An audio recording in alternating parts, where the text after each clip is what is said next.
Povedz mi, prečo plačeš? Povedz mi, čo ťa trápi? Povedz mi to skôr, než jeden z nás druhého stratí. Musíme sa rozlúčiť, ty chceš odbočiť a ísť rovno. Nikdy na teba nezabudnem. Prečo to je také ťažké, keď sa cesty rozdelia? Zostane len kopa slz, nejaká pekná spomienka. Prečo sa rozchádzajú tí, ktorí sa mali tak radi? Prečo sa rozdelia dvaja, ktorým to najviac vadí? Navzájom sila mať srdcia, na čo je to dobré? Rozdeliť dve postavy, ktoré majú toľko zhodné. Na čo spôsobovať bolesť, keď je úplne zbytočná? Na čo je dobrý koniec, keď sa láske nič nevyrovná? Čo niekto začal ľúbiť, ak je to len veľký podvod? Povedz mi, prečo opak vzťahu môže byť len rozchod? Neplač už, konečne usuším ti mokrú tvár. Skús zabudnúť na to zlé, mysli na to, čo dobre dal. Mysli na veselé chvíle, neľutuj to, čo si spravil. Mohlo to byť naposledy, čo si niečo také zažil. Netrap sa už, preto prídu ešte krajšie chvíle. Viem, že táto bola vyvolená, prídu ďalšie iné. Skús sa trošku schopiť, viem, že to ide ťažko. Pozbieraj sa prosím, vymažeš to novou láskou. Hovorí sa to ľahko, ale ťažšie sa to koná. Poutieraj si slzy, všetko začína od znova.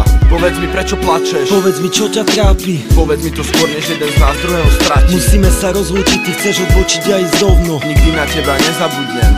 Mali sme rovnaké plány, mali sme rovnaké sny. Vytvárali sme ich dlho, ale rýchlo stratili. Stále kopeš jamu, zakopávaš všetky spomienky. Nemyslel som, že ti budem iba jedným do zbierky. Už nechcem všetky tie, už chcem len teba.